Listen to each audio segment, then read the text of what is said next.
Do you remember who lived in your room before you moved in? Because sometime they never left. My name is Dylan, and if I could go back to that day in August, the day they handed me the key to room 208, I would have dropped it right there and walked away. But I didn't. Because I didn't know what kind of place I was walking into. You see, I was late getting into housing during my second year of graduate school. All the normal dorms were full, and the off-campus options were either booked or wildly expensive. So the university handed me a key and said, "We've made arrangements in the annex." That was it. No explanation. Just the annex. When I asked where it was, the housing clerk barely looked up. "It's still technically campus housing," she said. She handed me an old brass key, not a card, a key, with a number etched into it, 208. I'd never heard of the annex. It wasn't on the main university site. No maps, no reviews, no student forums talking about it. The only thing I found was a grainy black and white photo of the building from 1972. It looked like a motel. 2 stories, long exterior hallway, and a flat roof that sagged slightly in the middle. No welcome packet, no list of rules, just an address. I should have turned around, but I didn't. The building stood on the far edge of campus, practically swallowed by pine trees. When I arrived, I realized just how strange it was. It didn't feel like student housing. The windows were tinted. The hallway smelled faintly of rust and something older. And the worst part? I didn't see a single other student. There were no posters, no music bleeding from doors, no flicker of life. Just me and room 208. When I opened the door, a wave of cold air hit me like the building was exhaling. The room looked untouched, not messy, just paused, like someone had been living there and suddenly stopped. The bed was neatly made with military folds. The desk had an old spiral notebook on it, and a pencil, perfectly sharpened, laid neatly beside it. The first night, I unpacked in silence. My phone had no reception inside the room, and the university Wi-Fi didn't reach this far out. I had to tether to my data plan just to load a Google Doc. But I told myself it was fine. Quiet was good. I had work to do. No distractions. At 3:17 a.m., I woke up freezing. I reached for the light switch and heard it, the faint sound of footsteps. Not outside, not in the hallway, but above me. That didn't make sense. The building was 2 stories. There was no 3rd floor, no attic, and I was on the top level. The steps were slow, methodical, like someone pacing. I waited, listened. Nothing. I told myself it was the wind, an animal on the roof. Anything. I went back to sleep. The second night was worse. I was brushing my teeth when I heard the door behind me creak. Just once, I spun around, heart pounding, but it was still closed, locked. I always locked it. I leaned against the sink and tried to calm down. Then I saw it. In the mirror, behind me, the closet door. It had been open just a crack when I came in, but now it was closed. I didn't remember touching it. I opened it quickly. Empty. No big deal, right? The mind plays tricks, especially when you're tired. That night I shoved a chair under the doorknob and turned on a white noise app on my phone. The static made me feel safer. Around 2 a.m., I heard something underneath the noise. A whisper. Not a word, just the rhythm of a human breath. I turned the volume down. Silence. Then I heard it again. From inside the room. I held my breath. Sat up in bed. That's when I saw it. A shadow moved under the crack of the closet door. Not a trick of light. Not the building shifting. Someone, or something, was standing inside the closet. I froze. I didn't know what to do. Every instinct in me screamed to run, but my body refused to listen. Then I remembered. I had a camera on my laptop. I reached, slow as I could, and nudged the lid open. Before I could turn it, the closet door creaked open an inch, and a voice, thin, almost childish, whispered, "You're in my room." I ran. I didn't scream. I didn't wait. I didn't even grab my shoes. I just bolted out the door, down the hallway, into the trees behind the building. I didn't stop until I hit the lights of the main campus. Campus security escorted me back the next morning. The door to 208 was still locked. No signs of forced entry. The window was still sealed. The officer checked the closet. Empty. But I saw something on the wall. Scratches. Hundreds of tiny nail marks on the inside of the door, like someone had been clawing to get out, or maybe to stay in. The housing office transferred me the next day. No questions, no apologies, like they'd done this before. I tried asking about the room, but no one would give me a straight answer. Eventually, I found an old groundskeeper who'd been working there since the 80s. When I asked him about the annex, he just shook his head. They shouldn't have opened 208 again. That room was sealed for a reason. I asked why. He just said, because the last student never left. Would you have stayed another night after hearing the whisper? Drop a in the comments if you'd have packed your bags on night 1.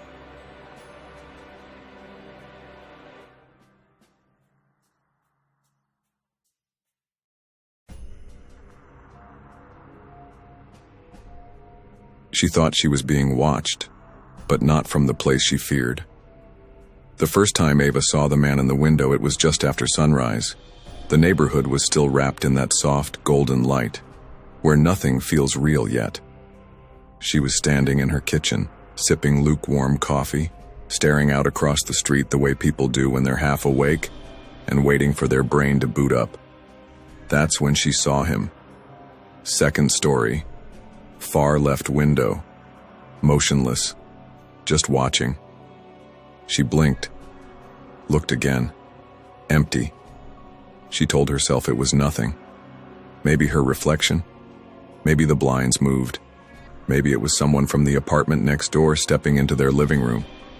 She'd only been in the city a week, still learning the creaks and shadows of her new world, but that wasn't the last time. Ava had moved to the city to restart her life. After what happened with her last landlord and the restraining order that followed, she'd promised herself she'd keep her head down. Stay quiet. Trust no one. She chose the building across from Beckett Square because it was old, nondescript, and cheap. The kind of place no one brags about. Exactly what she needed, and for the first few weeks it was perfect.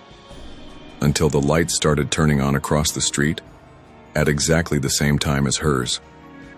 Every night. At 7:43 p.m., like clockwork, the second-story window in apartment 2B lit up.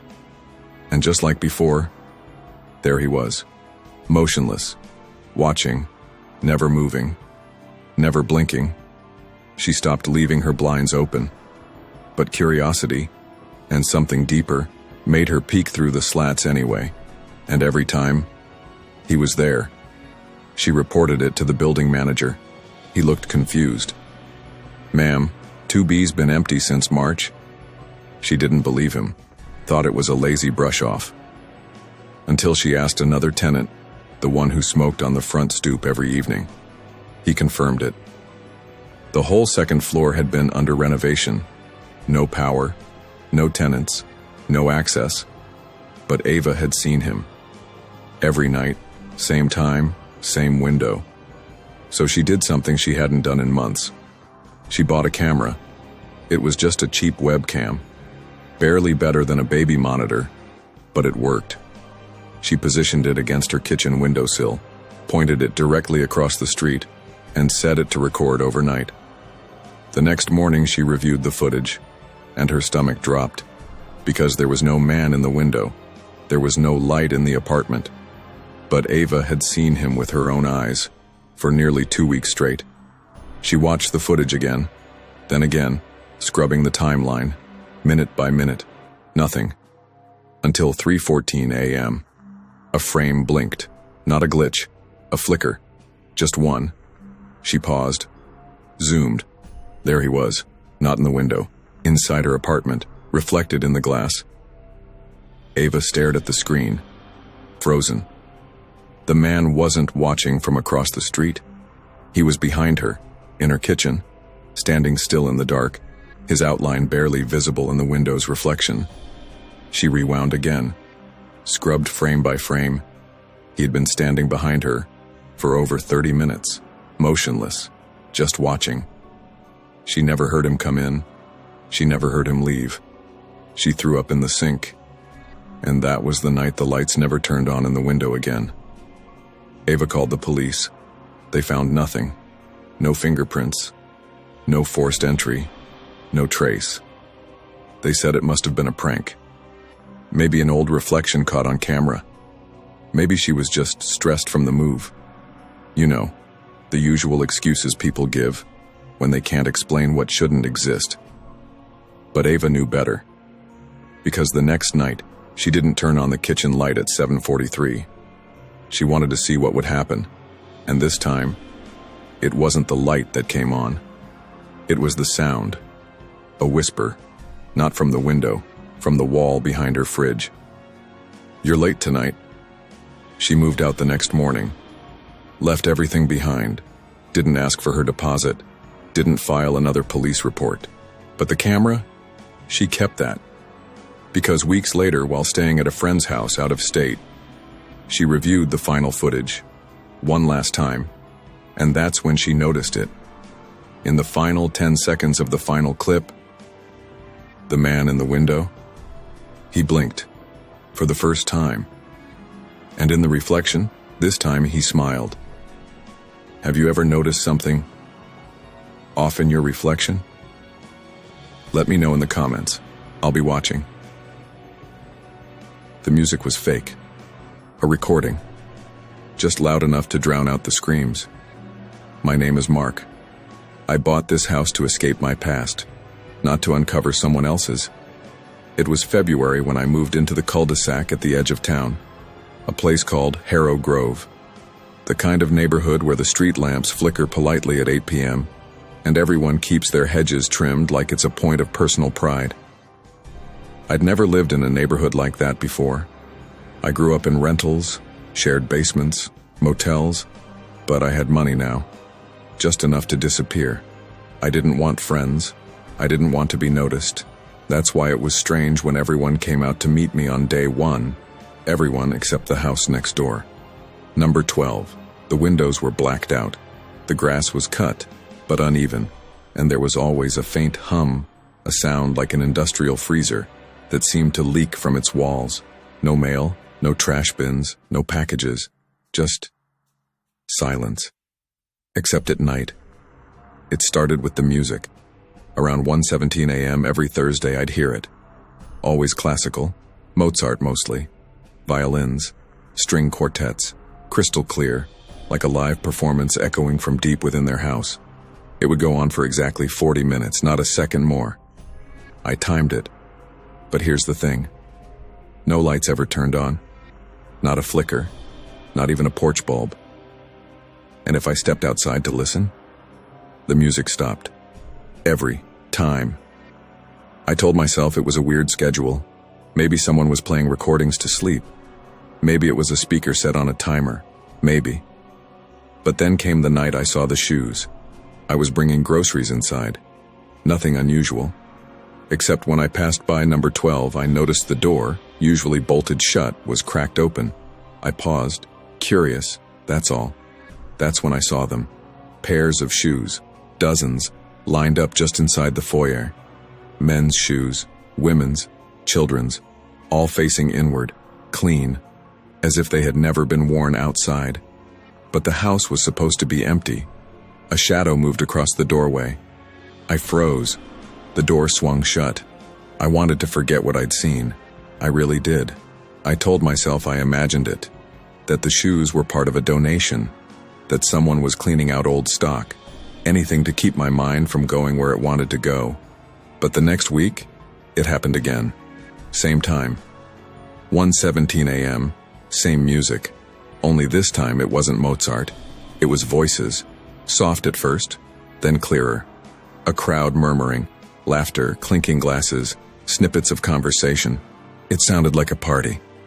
I opened my window, and the second I did, the voices stopped, replaced by something else.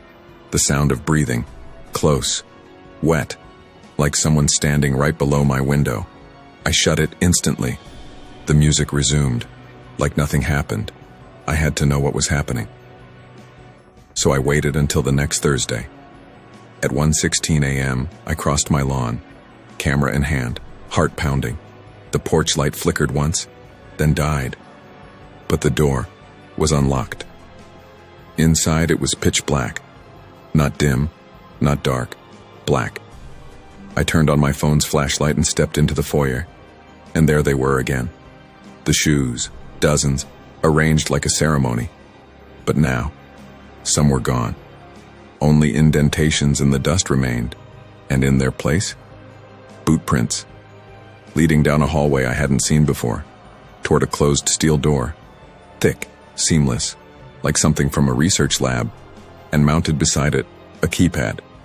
Next to that, a speaker. The music grew louder, and then, the speaker clicked on. A voice spoke, not loud, not demanding, just curious.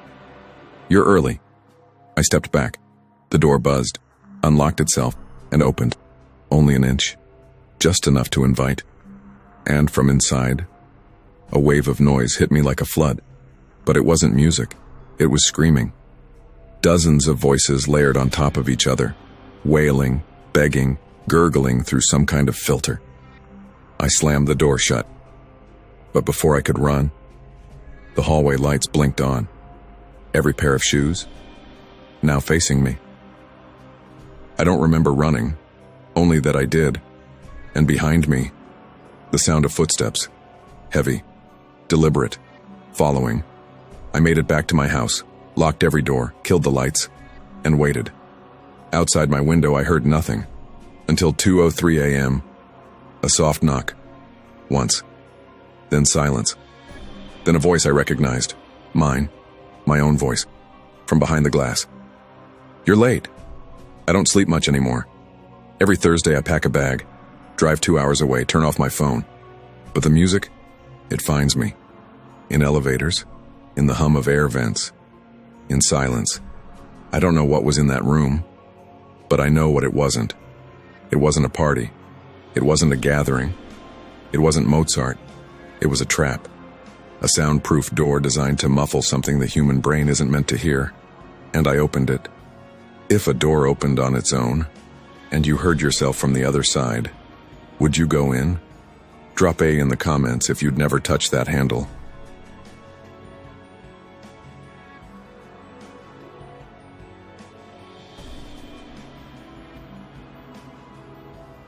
They tell us schools are safe, that behind those long corridors and locker-lined walls our children are protected. They are watched, taught, supervised, the dangers of the world, kept outside. But what happens when the fear isn't outside the school? What happens when it's already inside? This is a story that was never supposed to leave a small town in the Midwest, a story buried under time, bureaucracy, and the quiet desperation of those who were told to move on. But the people who lived through it, they didn't forget. They couldn't. In 2016, a high school junior named Emily transferred to a new school halfway through the year. Shy, quiet. She didn't talk much in class, didn't eat with the other students, and rarely took her eyes off the pages of whatever book she happened to be carrying that week. The staff said she was polite, but withdrawn. The students barely noticed her. But if you ask the librarian, she'll tell you exactly where Emily sat, always the same spot. Far back, near the northeast corner of the library, a little round table, one wooden chair, just a few feet from a door no one ever used. They called it the archives room, a place students weren't allowed, locked, dust-covered. Most had forgotten it was even there, but Emily hadn't. She said she liked the quiet. She said it made her feel calm. She never told anyone what she saw, not until it was too late. Because every day she sat in that same chair, and every day she started to notice things that didn't belong. A book she hadn't touched, out of place, a chair pulled out when no one else was around. The door to the archives slightly ajar, then locked tight when she turned back around. She thought maybe it was her imagination. She wanted it to be. But then came the whispers, and the reflection. Someone was standing behind her. This is Story 1, The Watcher in the School Library. Emily Lawrence transferred to Hollow Creek High School in early March. Her mother had taken a job in town. Emily had no choice in the matter. She didn't smile much. She walked with her head down, and she never seemed entirely present in class. Every lunch period, she walked straight to the East Wing Library, bypassing the cafeteria entirely. She didn't eat, she just sat, always in the same place. Back corner, far left. One table, one chair, one closed door. The archives room. It started subtly. Books returned in the wrong place. A shelf that looked slightly disturbed. Dust patterns shifted, as if someone had run their finger across it. Mrs. Beckett, the librarian, chalked it up to careless students. But one thing stood out. It was always Emily's corner. The disturbances never happened anywhere else. Emily stopped listening to music. She stopped opening her books. She just sat and stared. Once, Mrs. Beckett asked if she was okay. Emily said, "The shelves are different when I'm not looking at them." The photograph appeared next, tucked beneath a chair leg, old, curled, black and white. It showed a classroom, unremarkable, except for one thing. One student, near the edge of the frame, looked directly at the camera, but their face was smeared, as if the emulsion had been warped. On the back, scrawled in blue ink, "He waits in the quiet." No record of the photo existed. No one recognized the room. Emily began to change. She'd stare at nothing, jerk suddenly, as if she'd seen something behind her. Then came the whispers. Soft, faint, like voices in another room with the door barely cracked open. Only Emily heard them at first, but eventually Mrs. Beckett did too. One day, Emily asked, "Did anyone ever die in the library?" Mrs. Beckett said no, but there had been an incident. A student named Andrew Cole, 15 years prior. He was found unconscious inside the archives. He died that night. The room had been sealed ever since. The school brushed off strange reports. A door found ajar. Chairs moved. The cold air in the back corner. But then a student screamed during free period. He'd taken Emily's seat. Just for fun. He said he saw a face in the archive room's window. Watching. Expressionless. The door had no window. When they checked, there was one now. A circular pane of glass. Fogged. The janitor swore it hadn't been there the week before. That night, Emily told her mother she couldn't sleep. Something had followed her home. It tapped on her wall at the same time every night. 11:43 p.m. She kept a lamp on constantly, and she never sat with her back to a wall again. April 19th. Emily stayed late. She said she needed to finish a project. Mrs. Beckett stayed too, grading papers at her desk. It was 5:47 p.m. The sun was setting. Only the overhead library lights remained. Emily sat in her corner, still, silent. Then the lights flickered. Not all of them, just the back aisle. One, then another. Mrs. Beckett stood. She called to Emily. Emily didn't respond.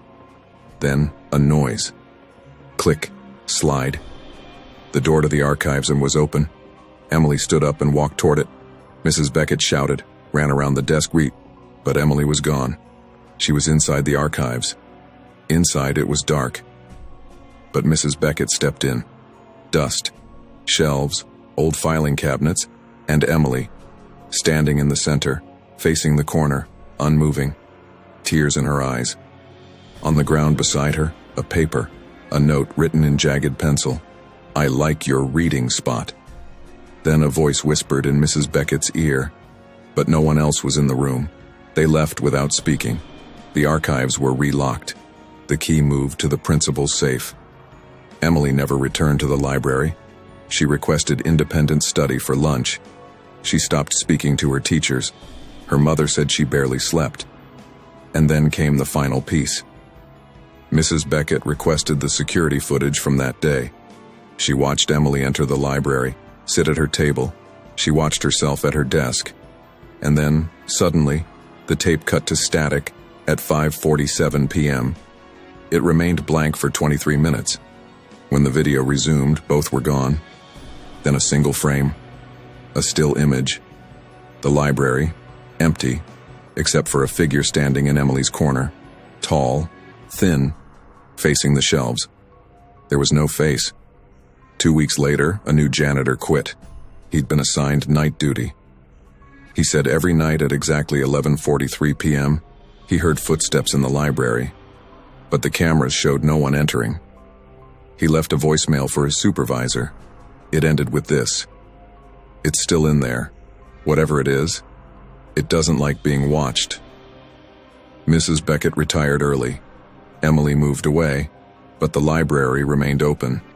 And if you sit in that back corner, near the archives door, some say you can still hear whispering.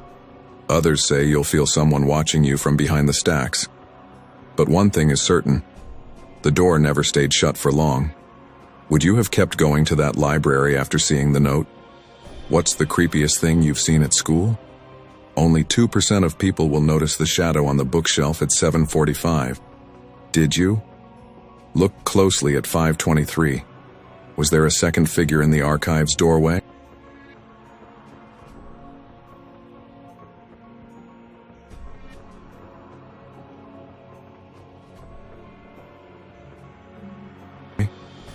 We're taught that privacy begins at home, that a locked door is a barrier, that walls are boundaries, that what's yours is protected. But there are places in the modern world where this belief, this quiet assumption, becomes dangerous. Because modern buildings are not just homes. They're systems, networks of ducts, wires, passageways, voids, invisible infrastructures that stretch through concrete and steel, connecting every room, every breath of air, every sound in the dark. In cities, apartment living is a compromise. Noise, shared walls, the rhythm of strangers moving just inches away from you. But some people learn that they're not just living next to someone. They're sharing something more intimate, more invasive. This story begins in a place that should have been safe, not an abandoned cabin, not an old asylum, but a sleek modern apartment building with working security, keycard elevators, and private entries. It was clean. It was efficient. It was anonymous, which is exactly what he was counting on. Jason Morrow was 36, newly divorced, moved into apartment 409 in the Fair Hill Residences, a mid-rise complex in the outskirts of Chicago. It wasn't fancy, but it was clean, modern, and, most importantly, quiet. The kind of place designed for people starting over. For the first 2 weeks, it was perfect. He unpacked. He bought a new sofa. Got used to sleeping without the presence of another person beside him. He said the silence was heavy, but healing. Until it wasn't. It started with the air. Jason noticed a change in airflow when he walked past the living room vent. Cooler than usual, as if someone had turned the fan up behind the walls. He chalked it up to poor insulation. But then came the sound. Not every night, but often enough to notice. A steady, faint knocking, like something lightly tapping metal from deep within the duct system. Sometimes twice, sometimes 5 times, always in sets. He asked his neighbors if they'd heard it too. The woman down the hall said yes. She thought it was the building settling. But one of the maintenance guys, off the record, told Jason that something was strange. People have been complaining about weird drafts and knocking noises in this stack for months. Usually the 400s. Could be a busted valve or a loose pipe. But the thing is, it moves. Jason laughed it off, until it started moving through his walls. At night, Jason began hearing more than knocking. There were scratches, short, erratic bursts, sometimes high up near the ceiling, Other times low to the floor, like something crawling along the baseboards inside the wall. He searched for signs of mice or rats, set traps, nothing. Then the items started disappearing. At first it was small. A spoon, a single sock, his TV remote. Nothing of value. Nothing you'd notice, unless you were alone for long enough to be certain you hadn't just misplaced them.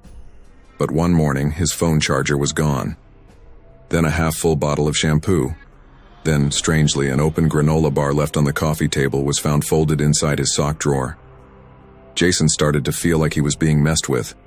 He blamed it on stress, divorce, loneliness, but something didn't add up.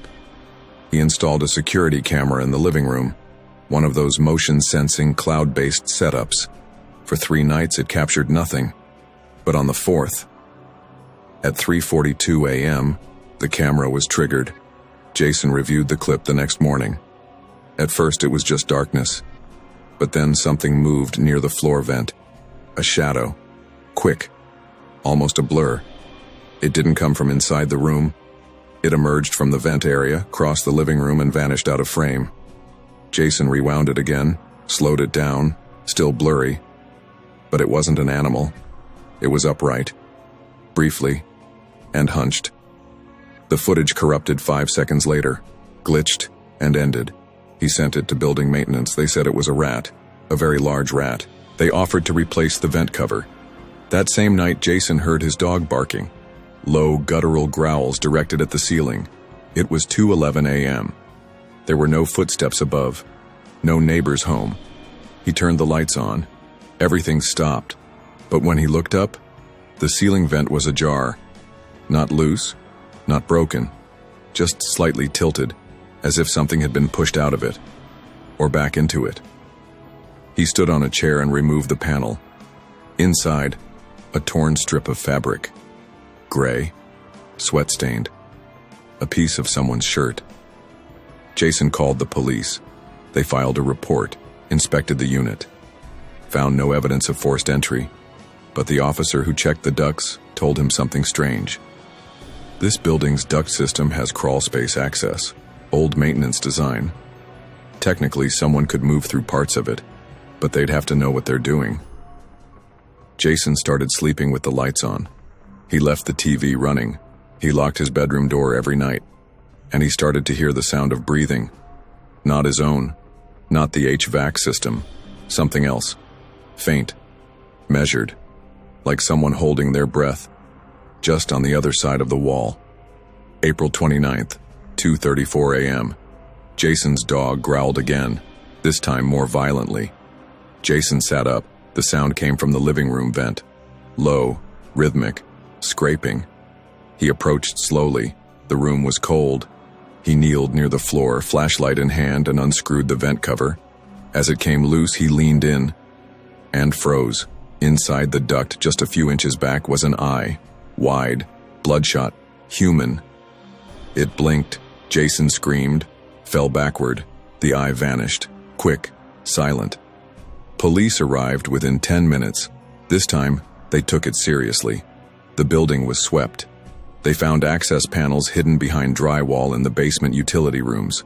A network of forgotten crawl spaces, poorly documented, left over from a decades-old renovation. Inside, evidence of occupancy. A sleeping bag, cans of food, empty water bottles, and a notebook. Inside, crude maps of the duct system, floor by floor, unit by unit, dozens of them labeled, including Jason's. 409, quiet man plus dog, 345 best window. Police eventually caught him, a man in his 50s, no ID, no fixed address. He had been living inside the ventilation system for nearly 7 months. He knew the patterns. He knew who came home late, who left doors unlocked, who slept with music playing. He didn't speak when they arrested him. He just smiled. Jason moved out, left the city entirely. He sold his furniture, left most of his things behind. He didn't even wait for his lease to end. 2 weeks later, a new tenant moved into 409. She didn't know anything about what had happened. On her second night, she heard scratching in the wall, assumed it was pipes. She left a maintenance request, On the third night, she noticed the smoke detector had been shifted slightly, just a few degrees. She climbed on a chair to fix it. Behind it, a tiny black camera, no bigger than a coin. Live feed, battery-powered, still running. Building security reviewed the footage. The last recorded clip? Time-stamped the week before. Jason's last night in the apartment. He was asleep. In the background, a shape slowly descended from the ceiling vent, crawled down the wall, stood by the bed, watched for 9 minutes, then vanished back into the vent. Would you check your vents tonight? Have you ever felt like someone was watching you from inside your own home? What do you see moving at 3117? Pause the video and look carefully. Only 1% of people will spot the figure reflected in the TV at 2609.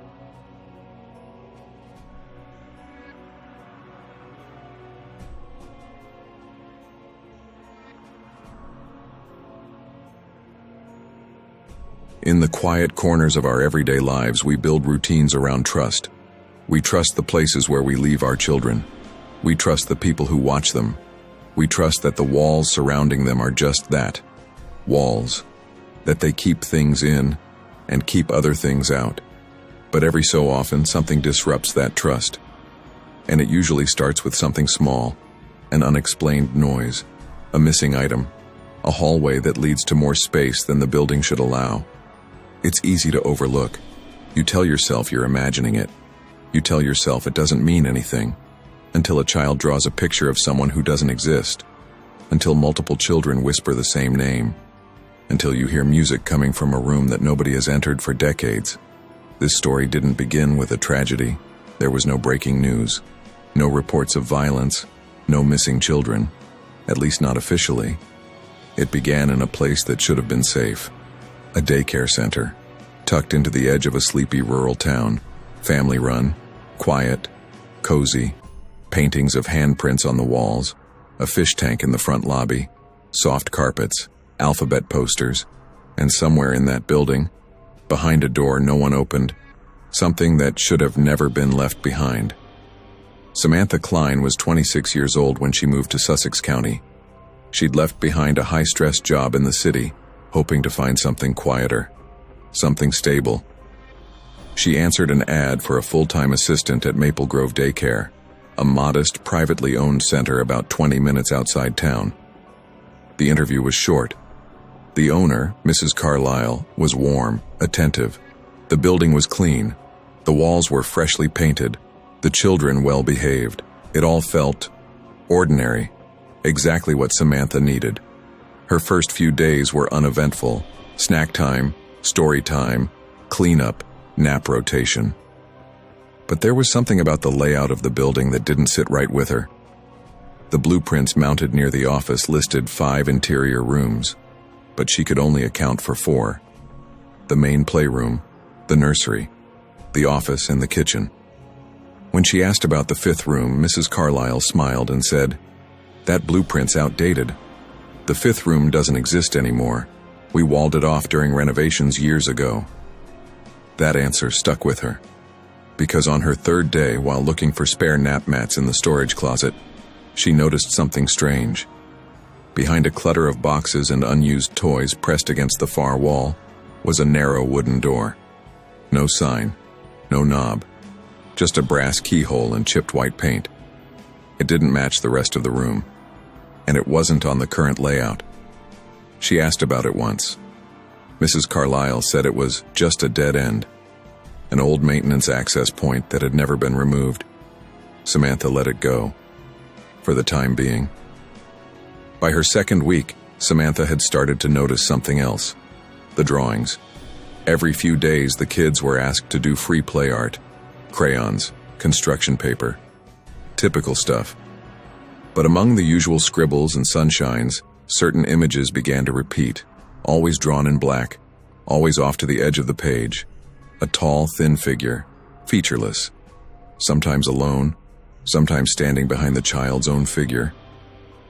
In one drawing, the figure was peeking out from a closet. In another, it stood behind a door with no handle.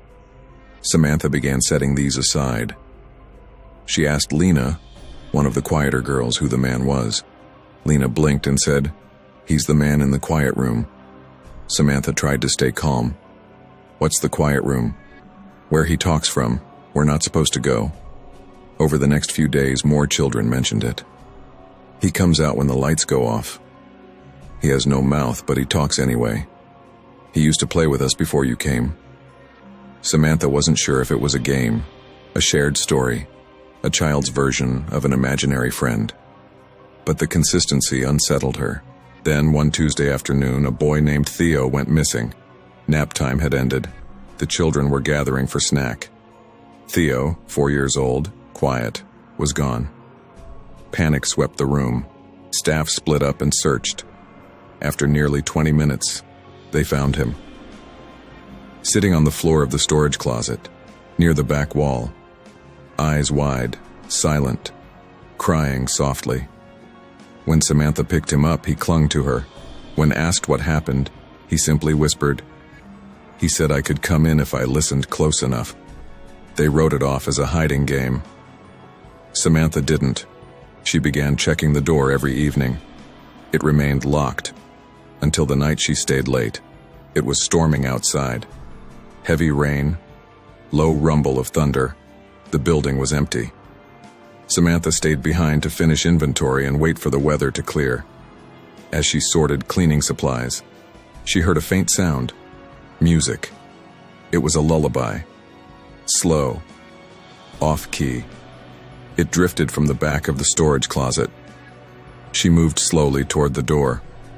The air was cold. The lullaby stopped. No one else was in the building. That night, Samantha didn't sleep. She couldn't explain what she'd heard, but she knew it hadn't come from her imagination. She began researching the property. What she found was limited, but strange. Before it was a daycare, Maple Grove had been part of a group residential home for special needs children in the 1970s and 80s. The building had been decommissioned after a fire in one of the wings. No one had been hurt, but records from the facility were incomplete. One note stood out. An incident in room 5 involving a child who had reportedly been kept isolated for behavioral reasons. That room had no windows and was never reopened. October 11th, storm rolling through, power flickering. Samantha's car wouldn't start, so she waited inside after hours. Just before 7:30 p.m., she heard it again. Thud, scrape, the sound of a box falling. She entered the storage closet. The path to the back wall was clear. The boxes had been pushed aside. The door was open. She stepped forward. The light from her phone barely lit the space beyond. She crossed the threshold. Inside was darkness, dust, stale air, and then figures. Dozens of toys arranged in a perfect circle on the floor. Not the ones the kids played with. These were old, hand-stitched dolls, wooden figurines, broken stuffed animals. At the far wall, facing away, sat a mannequin, child-sized, plastic, no face, no arms, its head slightly tilted as if listening. On the wall behind it, photos, children, taped side by side, dozens of them. None of them were enrolled in the daycare. Some of the images looked decades old. Samantha turned to leave, and then she saw the inside of the door. Written in black marker, "I listen when they forget me." A cold breath swept past her ear. The lullaby began again. Samantha quit the next morning. She left town a week later. No one asked questions. She never returned. 3 months later, Maple Grove quietly shut down. The building was listed for sale but never sold. But families began to report strange behavior from their children. Night terrors, conversations with someone named the Quiet Man, drawings of the same faceless figure. One mother recorded her daughter whispering in her sleep, "He told me he used to live in the walls. He followed me because I was quiet. He says I can come back if I leave the door open." The final account came from a pediatric therapist. A child recently moved to the area was asked to draw his favorite game. He drew a black room, a single chair, and a figure facing the wall. At the top of the page, in clumsy, uneven letters, he wrote, "He doesn't like being alone anymore." Would you take a job there after hearing this story? Why do you think they kept that room sealed? At 4926, did you hear the name being whispered? Listen again. Do you believe children know things adults don't? If even one of these stories made you think twice before walking past a window, or made you question a sound you've always ignored, you're not alone. Which of the 3 stories stayed with you the longest? Drop it in the comments. I'm still reading. Every single one. And if something ever happened to you, something real, something no one else believes, send it to us. Your nightmare might just be the next story we tell. Like, comment, and subscribe for more disturbing horror stories every week. And maybe, just maybe, turn on the lights tonight. Because the quiet ones are the ones hiding the loudest horrors.